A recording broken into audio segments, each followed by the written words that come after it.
చూపి రాజ్యతంత్రము నడిపెరా తెలంగాణ రాణి రుద్రమదేవిరా. అలాంటి రాణి రుద్రమాదేవి యొక్క స్ఫూర్తి అందుకొని ఈనాడు కమలాదేవి గారు ఈ ప్రాంతంలో ఎలాంటి చైతన్యాన్ని నిజాం నిరంకుశ వారికి వ్యతిరేక పోరాడేశారు. ఆ స్ఫూర్తిని అందుకొని మరి సునీతా మహేందర్ రెడ్డి గారు తెలంగాణ మలిదశ ఉద్యమంలో అందరూ ఎట్లాగా మార్గదర్శనం చేసిన అందరూ కూడా ప్రత్యక్ష సాక్షులం. అలాంటి మనందరి యొక్క ప్రజా హృదయ నేత అయినటువంటి కార్యక్రమ గౌరవ అతిథులు శ్రీమతి గొంగిడి సునీతా మహేందర్ రెడ్డి గారిని మాట్లాడుతుందిగా సాధారణంగా సర్దార్ సర్వాయి పాపన్న గౌడు నడిచిన మార్గంలో అందరినీ సబ్బండ వర్ణాలని కలుసుకొని పోయినప్పుడే ఆ ఉద్యమం అనేది సాకారం అవుతుంది, ఆ కళ అనేది సాకారం అవుతుంది, మన సంకల్పం అనేది నెరవేరుతుంది అనేది మనకు బాగా తెలిసి వచ్చిన విషయం, మన అనుభవం కూడా అది.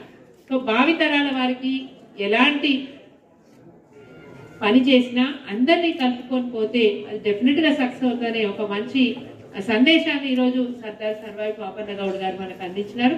సో వాటిని స్ఫూర్తిగా తీసుకొని మనం ముందు వెళ్ళాల్సిన అవసరం ఉంది. ఈ గతంలో కూడా జస్ట్ అసెంబ్లీలో కలిసినప్పుడు మంత్రి గారిని అన్న మీరు టూరిజం శాఖ మంత్రిగా ఉన్నారు కదా, అట్లాగే యువజన క్రీడలు ఈ సర్వీసెస్ అన్ని కూడా మీవే ఉన్నాయి కదా, మా యారుగుంటకు ఒక సెట్విన్ సెంటర్ ని శాంక్షన్ చేయండి అని చెప్పి ఒక వినతి పత్రం ఇచ్చినారు. నాకు ఎంత గొప్పగా అనిపించిందంటే వారం రోజులలో జీవో తీసుకొచ్చి సెట్విన్ సెంటర్ ని శాంక్షన్ చేయడమే కాకుండా మీరు ఎప్పుడు రమ్మంటే అప్పుడు వచ్చి ఇనాగరేషన్ చేసిపోతా అన్నారు. మరి నిజంగా వారు అన్నదే తడవుగా 2 రోజుల లోపల వచ్చి సెట్విన్ సెంటర్ ఇనాగరేషన్ చేసి వెళ్ళారు. అది నేను ఎప్పుడు కూడా మర్చిపోను. మరి గతంలో కూడా నేను వారికి రాజపేట పోర్టుని, అది ప్రైవేటు వ్యక్తులైనా కానీ దాన్ని మనము వాళ్ళతో మాట్లాడదాము, దాన్ని ఒక టూరిజం స్పాట్ గా చేద్దామని చెప్పగానే వారు టూరిజం శాఖ ఎండి గారిని వెంటనే రాజపేట పోర్టు సందర్శించి దానికి సంబంధించిన రిపోర్ట్ ను సబ్మిట్ చేయాలని చెప్పి ఆదేశాలు ఇచ్చారు. దానికి అనుగుణంగా మనోహర్ రెడ్డి గారు ఎండి గారు వచ్చి ఆ రాజపేట పోర్టు చూసి వెళ్ళడం జరిగింది. దాంతో పాటు మంత్రి గారిని నేను కోరేది ఏంటంటే, ఇంతకుముందు మహేందర్ రెడ్డి గారు చెప్పినట్టుగా ఈ ప్రాంతం ఒక గొప్ప టూరిజం హబ్ గా మారే అవకాశం ఉంది. ముఖ్యంగా మీరు వస్తుంటే చూశారు భువనగిరి కిల్లా ఆల్రెడీ ఇప్పుడు అక్కడ ట్రెక్కింగ్ స్టార్ట్ అయిపోయింది, స్టార్ట్ అయి కూడా 1 year అవుతుంది. దాని తర్వాత మరి యాదాద్రి పుణ్యక్షేత్రానికి వచ్చేటప్పుడు మధ్యలో రాయగిరు చెరువు మీద మరి పెద్ద అట్రాక్షన్ స్పాట్ గా చేయాలని చెప్పి ఒక గుట్ట నుంచి ఇంకొక గుట్టకి మరి ఒక స్కైవే తయారు చేయాలనేది ముఖ్యమంత్రి గారి ఆలోచన. అంటే జూలా టైప్ ఒకటి ఉండాలనేది ముఖ్యమంత్రి గారి ఆలోచన. అవి రెండు కూడా ఫారెస్ట్ కి సంబంధించిన గుట్టలే కాబట్టి మీరు ఏమన్నా కొంచెం ఒక అడుగు ముందుకు వేసి ఆలోచిస్తే తప్పకుండా మన టూరిజం శాఖలోకి ఆ జూలా లాంటివి తీసుకొస్తే ఒక మంచి పర్యాటక కేంద్రంలో అదొక చిన్న యూనిట్ గా కూడా మనకి గుర్తింపు తెస్తుందనే ఆలోచన. దాని తర్వాత రాజపేట కోట, ఆ తర్వాత కొలనుపాకలో ఉన్న శైవాలయంని గనక మనం తప్పకుండా మీరు టూరిజం శాఖలోకి తీసుకొని అభివృద్ధి చేసినట్లయితే, ఎందుకంటే గతంలో మిషన్ కాకతీయలో మరి నియోజకవర్గానికి ఒక ట్యాంక్ వంటి మీరు చేయండి, ఏదైనా ఒక ట్యాంక్ ని గుర్తించి అన్నప్పుడు మనం కొలన్పాకలో జైన మందిరం ఉంది. ఎందుకంటే భారతదేశంలో ఏషియన్ కంట్రీస్ లోనే 2nd బిగ్గెస్ట్ టెంపుల్ జైన దేవాలయం ఇక్కడ. దాని తర్వాత రేణుకాచార్యులు ఉద్భవించిన దేవాలయం శైవాలయం మరి కొలన్పాకలో ఉంది. 1 లింగాల మూర్తి కూడా అక్కడే ఉంది. కాబట్టి దాన్ని గుర్తించి తప్పకుండా రేపు నేను వస్తేటప్పుడే చెప్పిన అన్న మీరు కొలన్పాకం దత్తత తీసుకోండి, దత్తత తీసుకొని ఆ గ్రామ అభివృద్ధి చేయాలి, ఇక్కడ తప్పకుండా ఒక టూరిజం హబ్ గా మారే అవకాశం ఉంది కాబట్టి మీరు తప్పకుండా దీన్ని టేకప్ చేయాలని చెప్పి వారిని వచ్చేటప్పుడు దారిలోనే కోరడం జరిగింది. తప్పకుండా మళ్ళీ ఒకసారి వస్తానని చెప్పారు.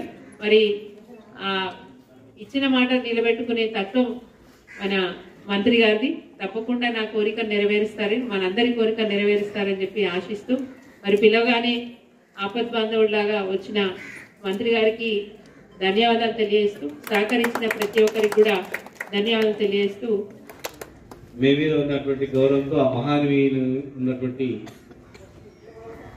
అభిమానంతో ఈరోజు ఆయన పరిపాలించినటువంటి ప్రాంతంలో ఆయన ఆత్మ శాంతించేలా మరి ఆయన విగ్రహాన్ని అలా ఆవిష్కరించుకున్నందుకు దానికి సహకరించినటువంటి సర్పంచ్, ఉప సర్పంచ్తో పాటు గ్రామ అధ్యక్షులతో పాటు ప్రతి ఒక్కరిని కూడా మనస్ఫూర్తిగా అభినందిస్తూ,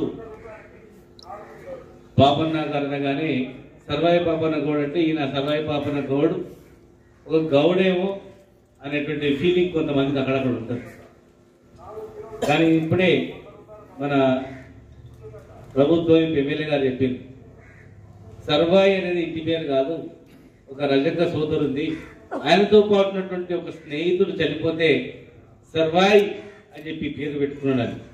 మరి ఈ రోజుల్లో ఎంతమంది తన స్నేహితుల పేరు పెట్టుకుంటారు, ఎంతమంది స్నేహం గురించి త్యాగం చేస్తారు, ఎంతమంది పేద ప్రజల గురించి ఆలోచన చేస్తారు, బడుగు బలహీన వర్గాల గురించి ఎంతమంది తప్పిస్తారు అనేది ఈ గ్రామం ఆలోచన చేయాలి.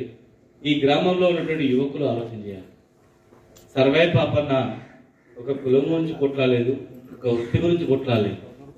మొఘల్ సామ్రాజ్యంలో అరాచకంగా జరుగుతున్నటువంటి దురాచారాలను, దురహంకారాలను, దోపిడీని అణచివేస్తూ ధైర్యంగా ఒక కార్మికుడి కొడుకుగా ఆయన సాహసం చేసి మనమెందుకు రాజ్యాలు ఏరద్దు, రాజు మనమెందుకు కావద్దని కమ్మరి, కుమ్మరి, చాకలి, మంగలి, మాల, మాదిగ ఆడ ఉన్న కులాలందరినీ ఆ రాజ్యంలో రాజుకు వ్యతిరేకంగా అన్ని కులాలను కలుపుకొని ఈయన నాయకత్వం వహించి మరి 33 కోటలను జయించినటువంటి మహానుభావుడు. మధ్యలో చనిపోయిన స్నేహితుడి పేరు కూడా సర్దార్ సర్వాయి పాపన్నని పెట్టుకొని రాజ్యమైనటువంటి చరిత్ర ఈ గడ్డ. నిజంగా ఈ ఊరిలో కూడా పవర్ఫుల్ ఊరి, పోరాటాల గడ్డ ఇది. అంటే అన్యాయాన్ని, దోపిడీని ఎదిరించే గడ్డ ఇది. ఎంతో మంది మహానుభావులకు జన్మనిచ్చినటువంటి ఈ ప్రాంతమే. కానీ చాలా మందికి మన గురించి, మన జాతి గురించి ప్రాణం అర్పించినటువంటి ఆయన చరిత్ర తెలుసుకోకపోవడం అనేది చాలా బాధాకరం. చాలా మంది తెలియదు. ఈ కుల వ్యవస్థ అయిపోయి ఈయన ఏ కులం అయినా ఆయన కులమా, ఆయన కులం మనకెందుకే అనేటువంటి వ్యవస్థ అయిపోయింది. కానీ ఆయన ఏ కులం గురించి కొట్లాడినా, జాతి గురించి కొట్లాడినా, ఈ ప్రాంతం గురించి కొట్లాడినా అనేటువంటి ఆలోచన చేసే వాళ్ళు రాను రాను తక్కువైపోతుంది. అందుకని యువత అనేది ఆలోచన చేయాలి. మనకు మంచి చేసే కులము అనేది పుట్టినాక వస్తుంది, చనిపోయినందుకు పోతుంది. మధ్యలో మనం సృష్టించుకునేటివన్నీ కూడా చరిత్రలు ఎక్కడ లేవు.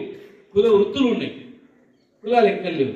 కులాలు అనేటివి మనం నిర్మించుకొని మనము దాన్ని పోషించినాయి. కానీ చరిత్రలు ఎక్కడ కూడా వృత్తులు ఉన్నాయి, మనుషులు ఉన్నారు.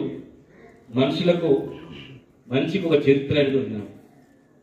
అంత గొప్ప గొప్ప చరిత్రల్లో సర్వాయి పాపన్న గారు ఒకరు. ఆయన విగ్రహం ఈరోజు మనం చూస్తున్నాం. కానీ ఒక 20-30 సంవత్సరాల క్రితము ఆయన విగ్రహము, ఆయన ఫోటో ఇట్లుంటుందని కూడా ఎవరు తెలియదు. ఈ ప్రాంతంలోనే తెలియదు. అంటే ఆయన చరిత్రను కూడా అట్లా కనుమరుగు చేసేది. అదే కిలాషాపూర్లో ఉన్నటువంటి పేర్వారం రాముల అన్నం జగన్నాథం గారు, ప్రొఫెసర్ జగన్నాథం గారు లండన్ కేంబ్రిడ్జ్ యూనివర్సిటీ పోయినప్పుడు తిరుగుతూ పెద్ద విగ్రహం ఉంది, ఎవరు అని చెప్పి చూసుకున్నాడు. ఆయన చూసి ఆ విగ్రహం కింద చరిత్ర చదివాడు.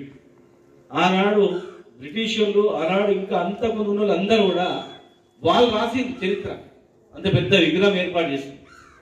ఈయన బహుజన వీరుడు, పేద వర్గాలకు మేమెందుకు రాజులు కావద్దని చెప్పి ఆలోచన చేసిన నాయకుడు. ఆయన ఆ రోజుల్లో రాజ్యం మీద దాడి చేసి ఆ రాజ్యంలో ఉన్నటువంటి ధనాన్ని దోసి వాళ్ళు దాచిపెట్టుకునేది. కానీ ఈయన మాత్రం రాజు ఏ రాజ్యం మీద దాడి చేస్తాడో, ఏ రాజ్యం మీద దాడి చేసి ఆ రాజ్యంలో మొత్తం చేస్తాడో ఆ ధనాధారం మొత్తం ఊళ్ళో పోయి సల్లేది, పేదలకు పంచిపెట్టేది. ఒక రాజ్యం నుంచి పరిపాలించిన రాజు ఇంకొక రాజ్యం మీద దండయాత్ర చేసిన తర్వాత ఒక్క పైసా పెట్టుకోకుండా పేద ప్రజలకు ఇచ్చేటువంటి రాజు భారతదేశంలోనే ఈ ఒక్కడు అని చెప్పి అక్కడ వాళ్ళు పెద్ద రాసి అప్పుడు ఆయన ఫోటో తీసుకుని వచ్చి వాళ్ళ ఊర్లో ఆయన ఇల్లు కూడా ఫోటో పక్కన ఉంది పేదవాళ్ళ రాములు గారు. అప్పుడు మొత్తం రాళ్ళ మీద ఫోటోలు చూసుకొని అరే మన ఊరే కదా, ఇక్కడే పరిపాలించేది కదా, ఇంత పెద్ద రాజు, శివాజీకి సమకాలికుడు, కానీ ఈయన ఎదిరించినందుకు ఈయన నీ పేరు లేకుండా చేసిర్రు, చరిత్ర లేకుండా చేసిర్రు, కానీ ఇంత గొప్ప చరిత్ర ఉందా అని చెప్పి ఆయన పేదవారం జగన్నాథం గారు ఇచ్చినటువంటి ఫోటోను చూసుకొని గత 30 సంవత్సరాల నుంచి అప్పుడు ఈ ప్రాంతంలో ఈ గడ్డ మీద ఉన్న వాళ్ళందరూ కూడా ఒక కులమని కాదు, పేద జాతులు అందరూ కూడా అదే మా దేవమైన మా దైవం మా గురించి ప్రాణం అర్పించిండు, మా గురించి రాజ్యాలు నిర్మించిండు, ఒక్కొక్క వృత్తికి ఒక రాజ్యాన్ని ఇచ్చిండు, ఇంత గొప్ప వీరుడు అని చెప్పేంతవరకు కూడా తెలియదు. మరి నిజాన్ని మంచిని ఎంత దాస్తే కూడా దాగదు. కనుక ఈరోజు పాపన విగ్రహాన్ని పెట్టుకున్నప్పుడు ఇది మనందరి దైవంగా భావించాలి, కానీ ఒక చిన్న వర్గానికి పరిమితం చేయొద్దని మాత్రం మీ అందరూ కూడా మరి రిక్వెస్ట్ చేస్తూ, మరి ఆ రోజుల్లో ఆయన పన్ను ఎందుకు కట్టాలని చెప్పి కొట్లాడిండు, చెరువులు దూపించిండు, చెరువులు కట్టిండు. కానీ ఆయన పోయిన తర్వాత కూడా ఆంధ్రప్రదేశ్లో పన్నులు కట్టినాం, ఉన్న చెరువులు ఎండిపోయినాయి, ఉన్న చరిత్ర మొత్తం కింద మీద చేసి తెలంగాణ తెచ్చుకున్న తర్వాత కేసీఆర్ గారు ముఖ్యమంత్రి అయిన తర్వాత ఈ ఊరు కానీ, పక్క ఊరు కానీ, ఈ మండలం కానీ, ఈ నియోజకవర్గం కానీ, యాదాద్రి టెంపుల్ కానించి ఏదైనా లెక్క పెట్టుకోండి. 2014 నాటికి ఈనాటికి 2014 కన్నా ముందు ఇప్పుడు ఎట్లా ఉంది? ఏ మనిషి అయినా చూసుకోండి, భూమి శిస్తు రద్దు అయిపోయింది, చెట్టు పన్ను రద్దు అయిపోయింది, ఉచిత కరెంట్ ఇచ్చిన దేశంలో ఎక్కడ లేదు. రైతు చనిపోతే రైతు బీమా ఇచ్చేది ఎక్కడ లేదు, 5 లక్షల రూపాయలు. రైతు బంధు ఇచ్చేది ఎక్కడ లేదు. ఎటు చూసినా ఈరోజు పాడి పంటలతో ఏ గ్రామాలు చూసినా కూడా విలువ లేదు. కానీ ఇవాళ ఏ ఊర్లో చూసినా, ఏ మారుమూల పోయినా కూడా 10 ఎకరాలు ఉందంటే 10 ఎకరాలు ఉందంటే చూస్తారు. 50 ఎకరాలు ఉన్న ఇంటికి పిల్లని ఇవ్వాలంటే కూడా ఏం చేయనికనే ఆలోచన చేసేది. కానీ ఇవాళ 50 ఎకరాలు ఉందంటే ఆయనకేం కోటీశ్వరుడా, మంచి పంటలు పండుతాయి అని చెప్పి ఒక గౌరవము, మర్యాద వచ్చేటిది ఇలా తెలంగాణ ప్రభుత్వంలో మనం చూస్తూ ఉన్నాం. చెప్పుకుంటూ పోతే చాలా విషయాలు ఉన్నాయి కనుక ఒకటే మీ ఫైనల్గా చెప్తా ఉన్నాం. ఈరోజు మనం ఈ గడ్డనే పోరాటాల గడ్డ. మరి ఈ గడ్డ మీద ఉండి నేను చెప్తా ఉన్నాను, తెలంగాణ రాకుండా ఉంటే మన పరిస్థితి ఏముండేది? తెలంగాణ రాష్ట్రం రావాలని చెప్పి ఎంతమంది మనం కొట్లాడినాం, ఆనాడు ఎంతమంది వ్యతిరేకించాం. తెలంగాణ వద్దని వ్యతిరేకించినారు వాళ్ళు. రాజకీయంగా ఉండి, ఉన్నత పదవిలో ఉండి, ఎవరు రాజకీయంగా ఉన్నటువంటి వాళ్ళు తెలంగాణ కావాలని కోరుకున్నారు. వ్యక్తులు చదువుతాం. ఇవాళ వాళ్ళు వద్దన్న వాళ్ళు ఎక్కడెక్కడ ఉన్నారు ఆలోచన చేయాలి. సరే వద్దనుకున్న వాళ్ళు, తెలంగాణ ఇష్టం లేని వాళ్ళు ఆ రోజు ఇవ్వమన్నా ధైర్యం సరిపోయినటువంటి వాళ్ళు సరే వచ్చింది కదా అని చెప్పి వచ్చిన నాయకులు పడి ఉన్నారు. తెలంగాణ గురించి అభివృద్ధిలో పాలు పంచుకుంటా ఉన్నాం. కానీ తెలంగాణనే వద్దన్న వాళ్ళు ఈరోజు తెలంగాణకు అడ్డు చెప్పిన వాళ్ళు తెలంగాణ అభివృద్ధి అయిందా లేదా ఆలోచన చేసుకోవాలి. ఆ రోజు నుంచి ఈ రోజు వ్యతిరేకించేవారు ఎవరైనా ఉంటే మరి నాటికి నేటికి భేదం అయిందా లేదా ఆలోచన చేసుకోవాలి. పక్క రాష్ట్రాన్ని పోల్చుకోండి. వాళ్ళ జాతీయ పార్టీలు ఉంటే వాళ్ళు పరిపాలించిన రాష్ట్రాలకు తెలంగాణ పోల్చుకోండి, పక్క రాష్ట్రాలకు తెలంగాణ పోల్చుకోండి. పక్క రాష్ట్రంలో ఏ పరిస్థితి ఉంది, మన రాష్ట్రంలో ఏ పరిస్థితి ఉంది? అన్నీ అయిపోయామని చెప్పాం, ఇంకా ఉన్నాయి, చేయాల్సినవి చాలా ఉన్నాయి. ఖచ్చితంగా కేసీఆర్ గారి నాయకత్వంలో, ఒక విజన్ ఉన్నటువంటి నాయకత్వంలో ఖచ్చితంగా మీకు మంచి నాయకురాలు ఉంది. ఎప్పుడు కలిసినా కూడా ఈ ప్రాంతం అభివృద్ధి గురించి, ముఖ్యంగా పేద కులాల అభివృద్ధి గురించి, వృత్తుల గురించి అన్నా చేయాలన్నా అని తప్పించే ఒక నాయకురాలు ఉన్నారు. కనుక ఖచ్చితంగా ఈ ప్రాంతం అనగానే నేను ఎలక్షన్స్ ఉన్నప్పుడు నా ఎలక్షన్ పెట్టి కూడా ఆ రోజు వచ్చిపోవడం జరిగింది. కనుక మంచి మన గురించి ప్రేమించే నాయకులు ఉండాలా, మన గురించి పాటుపడే వ్యక్తులు ఉండాలా. వాళ్ళు మన గురించి ఎంత ఆలోచన చేస్తారో మనం అంతకన్నా ఎక్కువ ఆలోచన చేయడానికి అవకాశం ఉంటుంది. చేస్తూ ఉన్నాం. దానికి తొందరలోనే టెండర్స్ కూడా కాల్ఫర్ చేస్తూ ఉన్నాం. మరి నందనవనం దగ్గర చేసిన తర్వాత ఇంకా సునీతమ్మ గారిని అడిగి ఇంకా మీకు ఎక్కడెక్కడ నీరాకు సంబంధించినటువంటి కేఫ్లు కావాలనో దానికి సంబంధించినటువంటి వాటిపైన కూడా చేస్తాం 100%. పూర్తి పనులు రద్దు చేయడమే కాకుండా హైదరాబాద్ నడిబొట్టిన ట్యాంక్ బండ్ దగ్గర కూడా ఒక 14 కోట్లతో నీరా సెంటర్ను అక్కడ ఏర్పాటు చేస్తా ఉన్నాం. ఇట్లా యాదవులకు, ముద్రాజులకు, గౌళ్లకు, వ్యవసాయ రైతులకు, రజకులకు అన్ని కుల వృత్తులను కూడా ఈరోజు ఒక్కొక్కటి ఆధునీకరణ చేస్తూ అన్ని కుల సంఘాలకు ఆత్మగౌరవాలు ఇస్తూ పేద కులాల్లో ఉన్నటువంటి వాళ్ళు చదువుకోవడానికి 1000 గురుకులాలను కూడా ఏర్పాటు చేసి ఒక నాణ్యతమైన విద్య ఇచ్చి పేదోళ్ళందరూ కూడా మంచిగా చదువుకోవాలా. డాక్టర్ బాబాసాహెబ్ అంబేద్కర్ చెప్పినట్లు చదువుకుంటేనే మనం బాగుపడతాం, చదువుకోవడానికి రావాల్సిన అన్ని వసతులు కలిగించాలని చెప్పి ఏ హాస్టల్లో పోయి చూడండి, ఏ గురుకులంలో పోయినా చూడండి, ఏ స్కూల్ దగ్గర పోయి మధ్యాహ్నం భోజనం చూడండి, ఒక మంచి పౌష్టికాహారం ఇచ్చి అంగన్వాడీ కేంద్రాలు కూడా మంచి పౌష్టికాహారం ఇచ్చి హాస్పిటల్ డెవలప్ చేస్తూ దేశానికి ఆదర్శంగా ఇలా తెలంగాణ రాష్ట్రం అనేది ముందు నడుస్తూ ఉంది. కనుక మనం ఇలాంటి ప్రభుత్వాన్ని కాపాడుకుంటూ ఇంకా మీ ప్రాంతంలో రావాల్సినటువంటి అనేక రకాలవన్నీ కూడా గ్యారెంటీగా చేస్తాం. మరి వైన్ షాపులలో కూడా ఎస్సీ ఎస్టీలకు గౌడ్స్కు రిజర్వేషన్ కూడా ఇవ్వడం జరిగింది. మరి దళిత బంధు అనేది కూడా సమర్థవంతంగా దాన్ని అమలు చేయాలని చెప్పి ముఖ్యమంత్రి గారు సమాజానికి అనేక సంవత్సరాలుగా దోపిడీ గురవుతున్నటువంటి వాళ్ళు, అవమానాలు పడ్డటువంటి వాళ్ళు, మరి ఆ యువత భవిష్యత్తులో అలాంటి జరగకుండా ఉండాలంటే శాశ్వతంగా వాళ్ళకు ఆర్థికంగా సామాజికంగా వారికి పైకి తీసుకురావాలనేటువంటి ఉద్దేశంతో 600 అయినా సరే ఖచ్చితంగా దళిత బంధుని కూడా అమలు చేస్తామని చెప్పి మరి దానికి పకడ్బందీ ప్రణాళికలు కూడా చేస్తా ఉన్నాం. కనుక ఈ జిల్లాల్లో కూడా మరి దళిత బంధు పైన మరి కొన్ని మొదటి విడతగా 100, రెండో విడతగా 2000, ఆ తర్వాత 4000 అట్లా పెంచుతూ ఆ దళిత బంధు పథకాన్ని కూడా ముందు తీసుకెళ్తారు.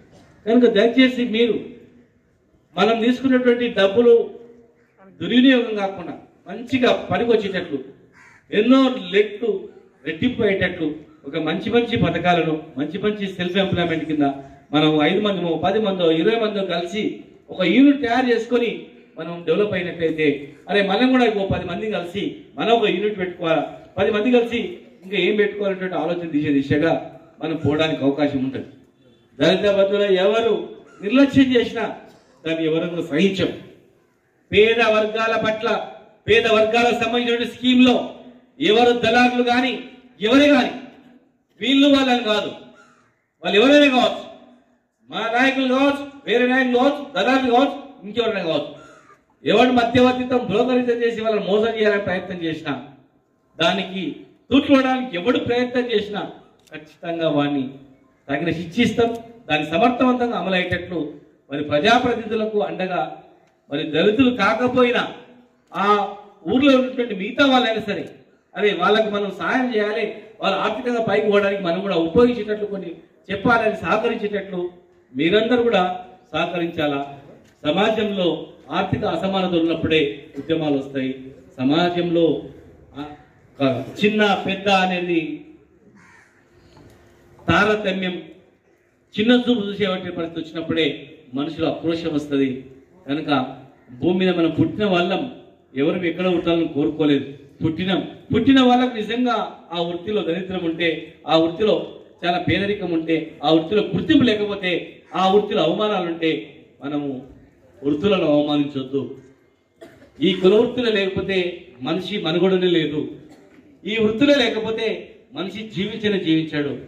నాగరికత నేర్పినటువంటి ఈ వృత్తులన్నీ కూడా. కనుక ఈరోజు మనం చూస్తుంటాం చాలా మంది కూడా చిన్న వృత్తులు ఆర్థికంగా దిగజారి వృత్తులను హీనంగా చూస్తుంటారు. వాళ్ళు పేరు పెట్టి పిలుస్తూ ఉంటారు వెనకటి రోజులలో కులాల పేరు మీద, చాకులని, మగలని, ఈగోళ్ళని అట్లా. కానీ ఈ రోజుల పరిస్థితి లేదు. మారుతున్న సమాజంలో మారాల్సిన అవసరం ఉంది. నిజంగా వాళ్ళే వృత్తి లేకపోతే ఇలా మనిషి ఏమైపోతుంది ఆలోచన చేసుకోవాల్సిన అవసరం ఉంది. ఇప్పటికి కూడా చాలా గ్రామాల్లో చూస్తుంటాం వృత్తి కళ్ళు అనేది మరి చరిత్ర చూస్తేనేమో అది అమృతం అని ఉంది, దేవతలు తాగేదని ఉంది, దేవుళ్ళు తాగే అమృతం అని ఉంది, దేవతలకు ప్రసాదం కూడా ఈ నీరా కళ్ళు సాక పోసి మొక్కేదని ఉంది. ఇంట్లో అమ్మవారు పోసినా కూడా అదే ఇచ్చేది. పిల్లలకు క్రేప్ వాటర్ కూడా వాడేది. కానీ రాను రాను ఏం చేసిన చరిత్రలు అంటే వృత్తి మీద ఉన్న కోపంతో, వృత్తిలో ఎదుగుతున్నటువంటి వ్యక్తుల మీద ఉన్న కోపంతో, ఆర్థికంగా డెవలప్ అవుతున్న దాంతో కష్టంతో ఆ వృత్తిని ఎట్లా చేసిందంటే ఒక చీప్ డ్రింక్ గా చేసిందండి. ఒక చిన్న చీప్ డ్రింక్ గా, పేదోళ్ళ డ్రింక్ గా, గరీబులు లేబర్లు దాతనే డ్రింక్ గా తయారు చేసి, కానీ దానిలో ఎన్ని ఔషధాలు ఉన్నాయని ఎవరు చేయలేదు. మొన్న భీమ్లా నాయక్ అనే ఒక ప్రొఫెసర్ ఉస్మాన్ యూనివర్సిటీలో ఉన్నటువంటి అతను అమెరికాలో కూడా పరిశోధన చేసి ఆ తర్వాత క్యాన్సర్ రాకుండా ఉండడానికి అమెరికాలో పరిశోధన చేస్తున్నాయి. చేస్తూ చేస్తూ ఇండియాకు వచ్చి ఇండియాలో కూడా అనేక అంశాల మీద ప్రయత్నం చేస్తున్నాడు. ఇందులో క్యాన్సర్ రాకుండా కారణాలు ఉంటాయి. రకరకాల పప్పుల మీద, బియ్యంల మీద రకరకాలు చేస్తూ ఈ కళ్ళ మీద కూడా చూస్తే ఆయన చేసిన పరిశోధనలో అత్యంత ఎక్కువగా క్యాన్సర్ రాకుండా కాపాడే గుణాలు ఏమిట్లో ఉన్నాయంటే ఈ కళ్ళలో ఉన్నాయని చెప్పి ఆయన పరిశోధన 20 సంవత్సరాల పరిశోధన పక్క పెట్టి దీని మీదనే పరిశోధన చేసి ఈ కళ్ళు 6 నెలల వరకు కూడా ఖరాబ్ కాకుండా యాజిటీస్గా ఉండేటట్టు చేయాలని చెప్పి ఆయన పరిశోధన చేసి మాకు తీసుకొచ్చి చూపించడం జరిగింది. అంటే అంత చరిత్ర ఉన్నటువంటి దాన్ని కూడా దాన్ని చీప్ డ్రింక్ గా తయారు చేసి, అంటే కొంతమంది పాలకులు అహంకారపూరితమైనటువంటి వాళ్ళు, మేమే రాజులం అని గొప్పగా ఫీల్ అయ్యేటువంటి వాళ్ళు, రాజ్యం అనేది మేమే పరిపాలించాలి, ఇట్లే ఉండాలనేటువంటి ఫ్యూడల్ వ్యవస్థ ఉన్నటువంటి వాళ్ళు, దురహంకార వ్యక్తులు ఈ వృత్తులను అగౌరవపరుస్తూ వృత్తులకు గౌరవం దక్కేటట్లా చేయలేదు ఆ రోజు. కానీ ఇలా తెలంగాణ వచ్చిన తర్వాత కేసీఆర్ గారి నేతృత్వంలో అన్ని కులాలకు, వెనుకబడిన వర్గాలకు అండగా ఒక టీఆర్ఎస్ పార్టీ ఉంటుంది. వెనుకబడిన జాతులకు అన్ని రంగాల్లో పైకి తీసుకురావాలంటే ఆలోచన ఒక టీఆర్ఎస్ ప్రభుత్వం మాత్రమే ఉంటుంది. ఈ దేశంలో ఎక్కడ కూడా ఈ రోజు వరకు కూడా ఒక శాఖ లేదు, ఒక మంత్రిత్వ శాఖ, ఒక బీసీ మంత్రిత్వ శాఖనే లేదు, కానీ ఒక బడ్జెట్ లేదు, సరైన బడ్జెట్ లేదు. కానీ ఇలా ఒక్కొక్క వృత్తికి బడ్జెట్ చూసుకుంటే 500 కోట్లు, 5000 కోట్లు ఇట్లా. భవిష్యత్ తెలంగాణలో ఖచ్చితంగా ఈ చిన్న చిన్న వర్గాలకే ఉంటుంది. భూమి రివర్స్ అయినట్లు, తిరిగినట్లు మళ్ళీ పునరావృతం అవుతుంది. నెక్స్ట్ బడ్జెట్ లో ముఖ్యమంత్రి గారిని రిక్వెస్ట్ చేసి ఇతరం కలిసి, ఎందుకంటే ముఖ్యమంత్రి గారు కూడా ఈ ఏరియా అంటే చాలా ఇష్టం. యాదాద్రి అనగానే 150 ఎకరాల పైన ల్యాండ్ కూడా పర్యాటక రంగానికి ముఖ్యమంత్రి గారు హ్యాండ్ ఓవర్ చేయడం జరిగింది. కోలనపాక ఇవన్నీ కూడా యాదాద్రికి వచ్చిన వాళ్ళు భువనగిరి తర్వాత యాదాద్రి చూసి ఇక్కడ 2-3 రోజులు ఉంటే కూడా సరిపోయేటన్ని పర్యాటక ప్రాంతాలు ఉండేటట్టు చేయాలనేటువంటి ముఖ్యమంత్రి గారికి ఆలోచన ఉంది కనుక అవన్నీ కూడా ఖచ్చితంగా మేము చేస్తామని చెప్పని ఈ ఊర్లో చిన్న చిన్న ఆ గౌడ భవనం ఉంది, 5 లక్షలు 10 లక్షలు మీ ఫండ్స్ కేసి మీరు ఇవ్వండి, పెద్ద బడ్జెట్ మీకు సంబంధించినటువంటి దానిపైన మేము ఖచ్చితంగా చేయిస్తామని చెప్పి మరి ఈ గ్రామ పెద్దలకు, యువకులకు అందరికి కూడా పేరు పేరున మీ అందరు కూడా నమస్కారాలు తెలియజేస్తూ ఇస్తున్నాం.